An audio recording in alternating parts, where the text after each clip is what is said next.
adjoint clerc, préfet de la Dordogne, Monsieur Daniel Deméo, maire d'Antogne et Trigonon, Mesdames, Messieurs, les représentants des autorités militaires et civiles, Mesdames, Messieurs, les élus, Mesdames, Messieurs, les présidents d'associations, Messieurs les porte-drapeaux, chers harkis et leurs familles, chers amis, nous sommes aujourd'hui réunis ici afin de rendre hommage aux harkis et à leurs familles. Parmi ces hommes, femmes et enfants, certains ont vécu plus de 2 ans aux hameaux de forestage de Châteauroux. 55 ans après, une plaque vient d'être dévoilée pour immortaliser leur passage en ce lieu. Revenons sur ce passé si douloureux. Nous sommes le 19 mars 1962. Les harkis, soldats de la France, dont les parents ont combattu pour notre pays pendant plusieurs guerres, se sont fait désarmer, lâchement par leurs propres frères d'armes, sur ordre du pouvoir gaulliste en place.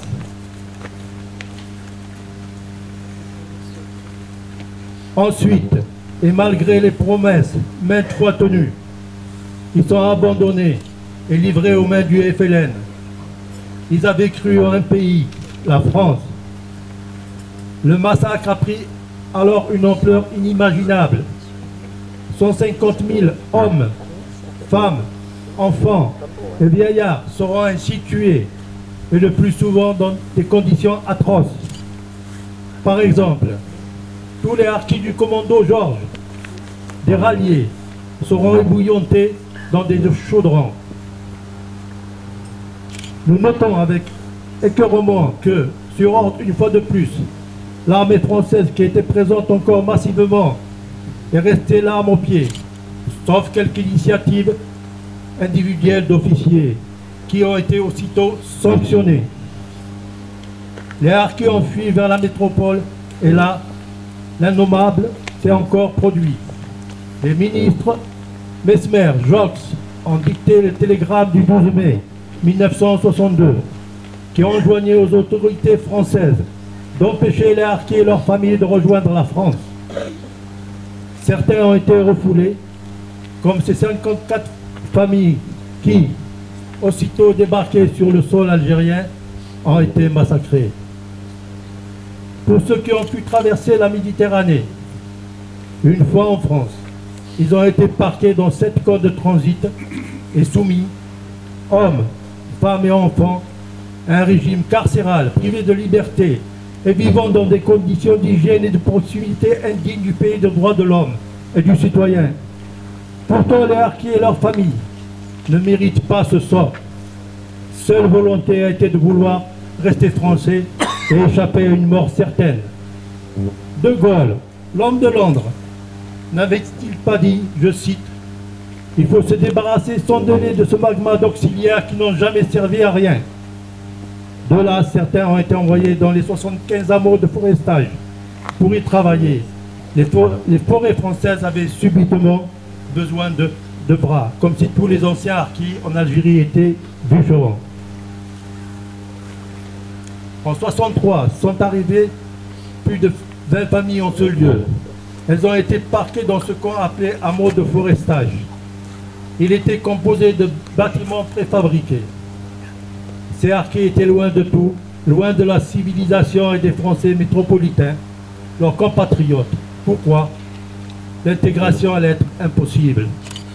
Puis, en 1965, le camp a été fermé, faute de crédit, alors que le pays était encore à l'époque des 30 Glorieuses.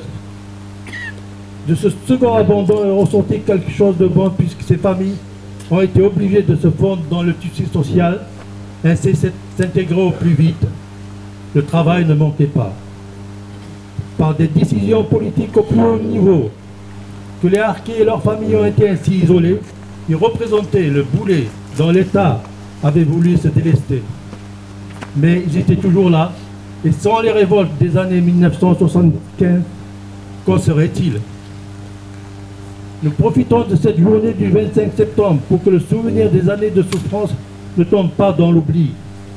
Nous ne voulons pas que vous apitoyez sur notre sort, mais que vous en saisissiez les conséquences. Aujourd'hui, notre association, qui, je le rappelle, est apolitique, œuvre en vue d'atteindre 3 objectifs principaux. Premièrement, la reconnaissance de l'abandon, du massacre, de la relégation dans les camps des harkis et leurs familles. À ce jour, rien n'a été fait en ce sens et les promesses électorales n'ont pas été tenues, ce qui implique que le combat des harkis et leurs descendants continue. Deuxièmement, nous travaillons pour la mémoire. À ce titre, aujourd'hui ici, je tiens à rendre hommage à un homme qui s'est battu honorablement pour la cause harki, Abdelkrim Klich, décédé le 21 septembre 2016. Troisièmement, nous souhaitons que le 25 septembre soit remplacé par la date du 12 mai, afin que nos concitoyens connaissent le sort réservé aux harkis. Pour finir, je tiens à saluer la dignité de tous les harkis, ayant servi notre pays, la France, depuis toutes les guerres. La nation française leur doit honneur et reconnaissance. Mesdames, Messieurs, je vous remercie.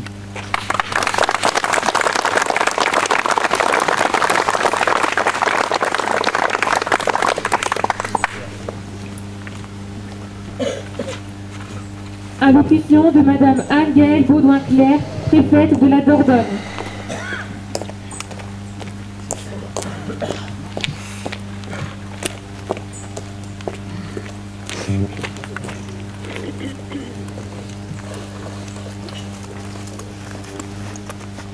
Monsieur le maire, Madame la députée, Mesdames et Messieurs les élus, Mesdames et Messieurs les présidents d'associations, Messieurs les porte-drapeaux.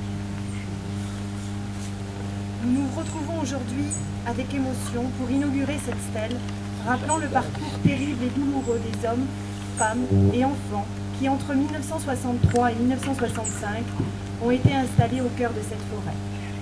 Par ce geste symbolique, nous nous souvenons ensemble des souffrances endurées par les familles des soldats engagés dans les troupes supplétives pendant la guerre d'Algérie, mais aussi de leur engagement envers la France.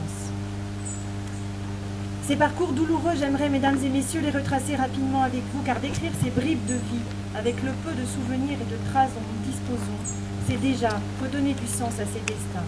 C'est inscrire définitivement les histoires singulières de ces hommes, de ces femmes, de ces enfants au rang de notre histoire commune. Ces parcours ont commencé dans la douleur de l'arrachement à la terre natale au lendemain des accords d'Évian de mars 1962. Fuyant les massacres, ces hommes qui avaient fait le choix de servir la France, accompagnés de leur famille, traversent la Méditerranée dans des conditions souvent difficiles, rarement de manière officielle. Arrivés en métropole, ce fut l'isolement, la détresse souvent, la rigueur de la vie dans les camps. Certaines de ces familles ont été rassemblées dans des camps comme celui de Rivesat, longtemps oublié des cartes et négligé dans notre histoire commune, aujourd'hui, peu à peu, redevenus de véritables lieux de mémoire. D'autres familles, comme ce fut le cas ici, ont été installées dans des hameaux de forestage, isolés des centres urbains et vivant en totale autarcie. Et ce moment n'a duré qu'un temps, 2 ans ici, à l'Anne-Marie, le hameau ouvrant en 1963 et les dernières familles en 1965. Vient ensuite, mesdames et messieurs, le temps de l'oubli, celui de l'impossible intégration ici. Ni vraiment français, du fait de l'absence de reconnaissance officielle du statut de troupe supplétive, et rejeté par la communauté algérienne qui vient s'installer en France au moment des 30 Glorieuses. Le temps du silence, de la honte parfois, du mépris souvent. À la dureté de l'exil s'ajoute l'âpre sentiment de la relégation. Nous nous retrouvons aujourd'hui autour d'une stèle qui témoigne d'un important changement. Depuis 2012, la République française a reconnu sa dette envers ces hommes qui se sont battus, souvent avec courage aux côtés de son armée en Algérie. Elle a ainsi accepté de faire face à la vérité et à l'histoire dans toute sa complexité. Cette stèle, mesdames et messieurs, participe de la construction d'une mémoire plus inclusive et permettra, j'en suis convaincue, que l'histoire de ces familles quitte les limbes de l'oubli et puisse à nouveau se transmettre. Malgré la faiblesse des témoignages, permettez-moi de revenir sur cette vie quotidienne dans ce hameau de Chauvéry. Que savons-nous finalement de ces 2 années que ces hommes et ces femmes et ces enfants ont passé au milieu de cette forêt? Bien peu de choses en vérité, trop peu de choses. Vous l'avez dit, monsieur le maire, on se souvient de l'école grâce au témoignage de son instituteur, enregistré par les archives départementales. On se souvient aussi de belles rencontres, peut-être même d'amitié que certains ont pu entretenir. Ainsi, le fils du coiffeur qui se rappelle l'hospitalité de ses familles leur reconnaissance lorsque son père amène un chevreau. On se souvient aussi des brimades et de la rigueur du camp, grâce aux témoignages qui sont patiemment recueillis. Ces conditions difficiles, il est de notre devoir de ne pas les oublier. Cette mémoire reste pourtant ténue et très silencieuse, trop silencieuse encore, marquée par la nécessité de se taire, par la honte d'un passé que la France n'avait pas reconnu.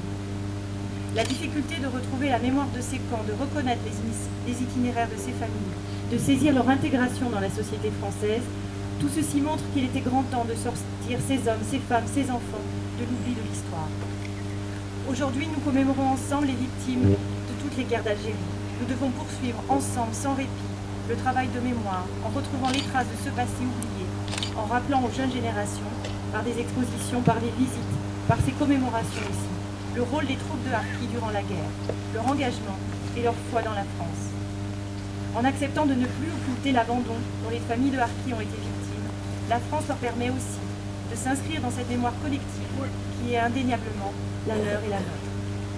La France a reconnu qu'il y a 50 ans, elle avait abandonné ses propres soldats, ceux qui lui avaient fait confiance, ceux qui s'étaient placés sous sa protection, ceux qui l'avaient choisi et qui l'avaient servi.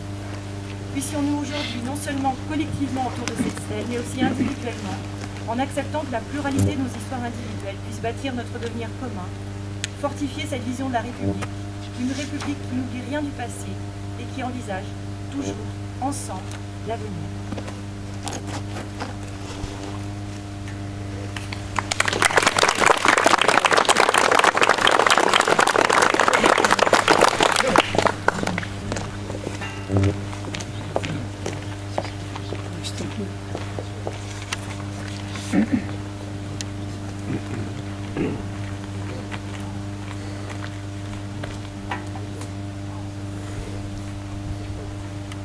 Nous allons maintenant poursuivre cette cérémonie d'inauguration avec la journée nationale d'hommage aux harkis et aux autres membres des formations supplétives. Cérémonie fixée par décret du 31 mars 2003 au 25 septembre de chaque année en reconnaissance des sacrifices qu'ils ont consentis du fait de leur engagement au service de la France lors de la guerre d'Algérie.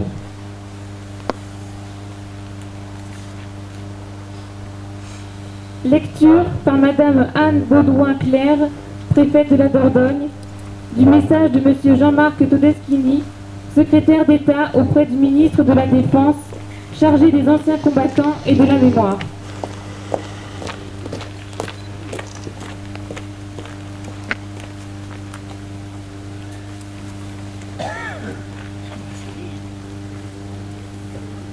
Nous rendons aujourd'hui un hommage solennel aux harkis et aux membres des formations supplétives qui ont servi la France tout au long de la guerre d'Algérie.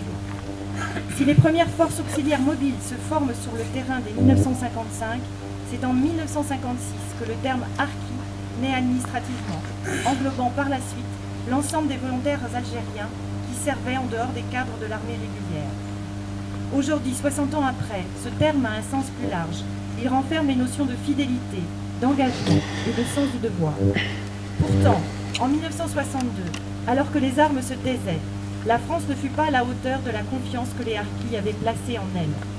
Elle n'accorda pas sa protection aux harkis qui choisirent de rester dans leur pays, les livrant ainsi à de violentes représailles. Et pour ceux qui choisirent de rallier le territoire national, elle ne sut pas les accueillir comme ses enfants, les abandonnant dans des camps de transit où les conditions de vie étaient déplorables. Après avoir servi la France avec abnégation, loyauté et un dévouement sans limite, ces familles ont affronté les épreuves avec fermeté et dignité. Pour leur courage et leur fidélité inconditionnelle à notre pays, tous méritent la reconnaissance de la République. Le décret du 31 mars 2003, qui institue une journée nationale d'hommage aux harkis et autrement des formations supplétives, fut une première étape sur le chemin de la reconnaissance et de l'hommage dû par l'État et la nation tout entière envers ces hommes qui ont payé avec leur famille un prix souvent terrible pour leur attachement à la France. Chaque année, cette journée contribue à l'expression de notre respect pour les sacrifices consentis. Des gestes de reconnaissance, il y en eut d'autres. Depuis 2 ans, l'exposition itinérante Parcours de harkis, la position de plaques dans les anciens hameaux de forestage et le recueil de témoignages concourent à l'intégration pleine et entière de l'histoire des harkis et de leurs familles dans la mémoire nationale. La reconnaissance passe aussi par l'attention et l'écoute que l'État leur porte, notamment à travers l'action des 13 comités régionaux de concertation mais aussi grâce au dialogue inédit instauré entre les représentants d'associations et de gouvernements. Notre action est loin d'être terminée. Nous devons poursuivre nos efforts avec ténacité pour ceux qui ont souffert d'avoir tant aimé la France, pour que ceux qui ont souffert d'avoir tant aimé la France y trouvent la place qui leur revient de droit.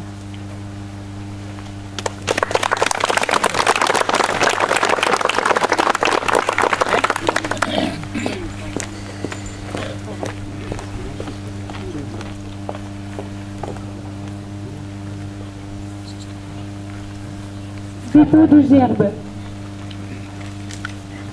par Madame Anne-Gaëlle Baudouin-Clerc, préfète de la Dordogne.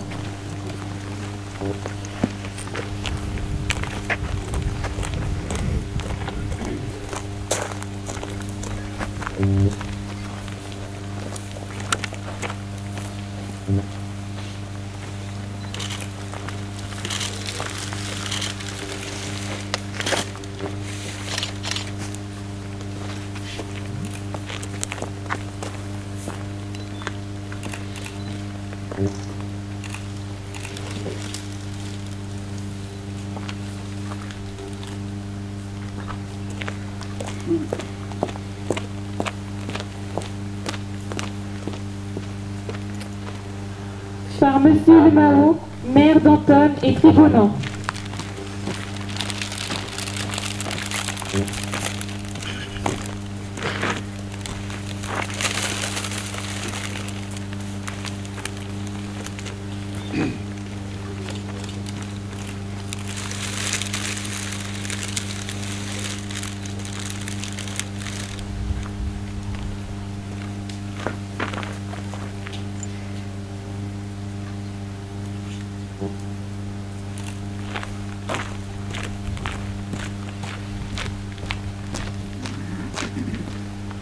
Madame Colette Langlade, députée de la Dordogne.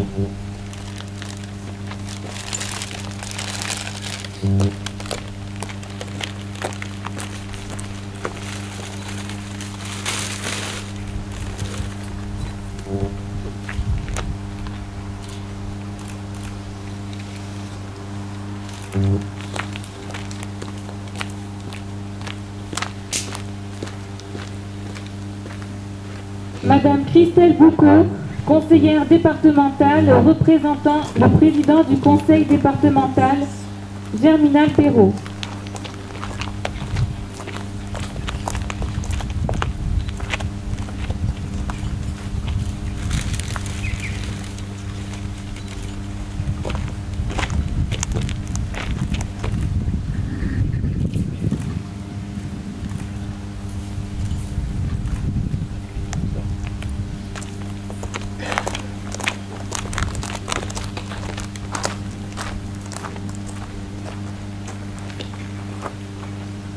Monsieur Hamid Kemache, président départemental Arki Dordogne, veuves et orphelins et leurs amis, accompagné de sa fille Sabrina Kemache et Sarah Boukéroui, fille de Boussad Boukéroui, et Monsieur Georges Boquel, président de l'association des Pieds Noirs.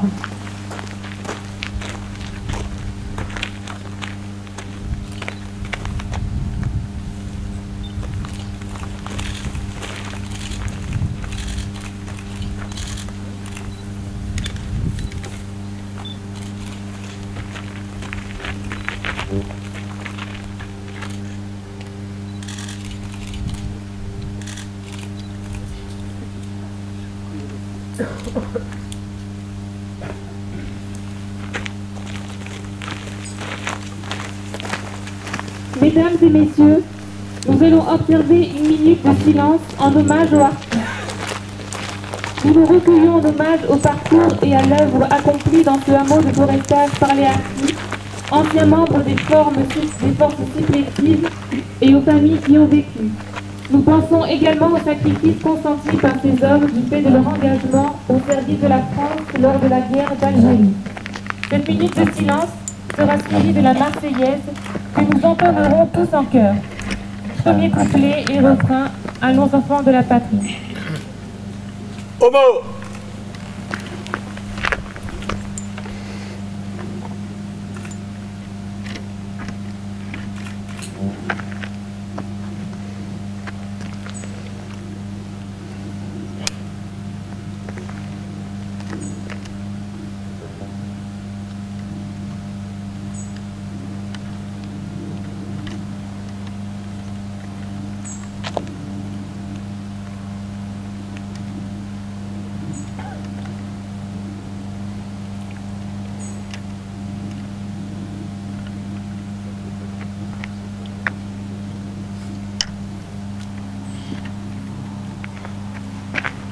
Allons enfants de la patrie, le jour de gloire est arrivé.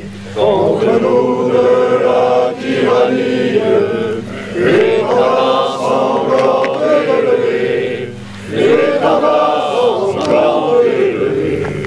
Entendez-vous dans nos campagnes, ce soldats qui viennent jusque dans nos bras, égorger nos fils au combat.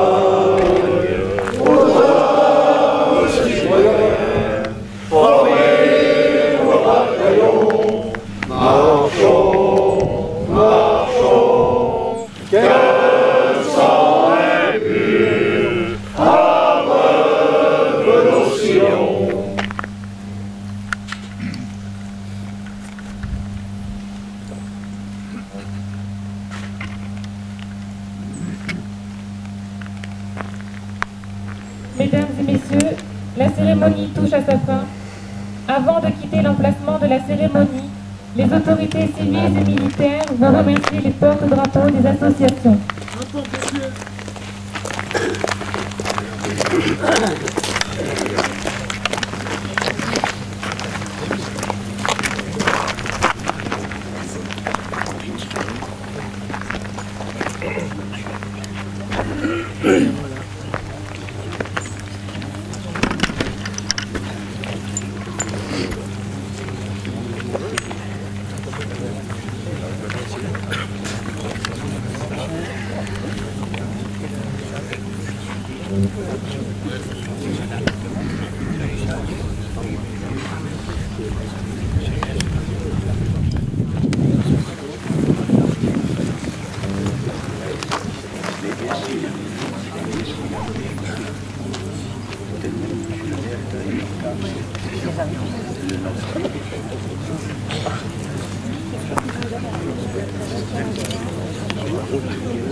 Ce monsieur-là. Il a vécu ici. Merci beaucoup.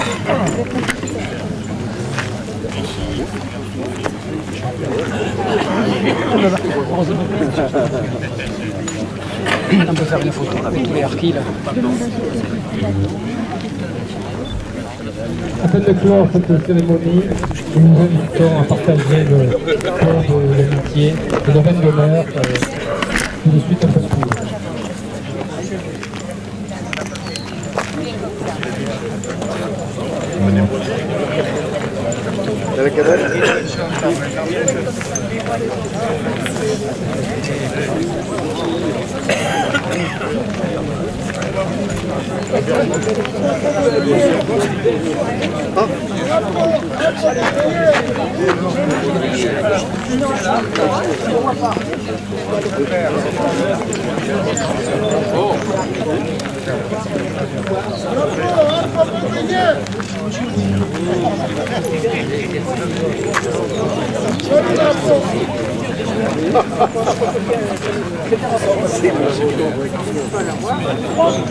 Quoi ça?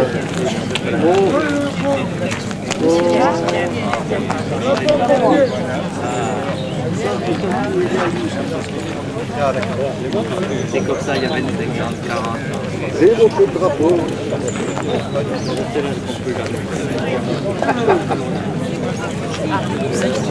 Nous invitons donc à prendre le pot de l'amitié.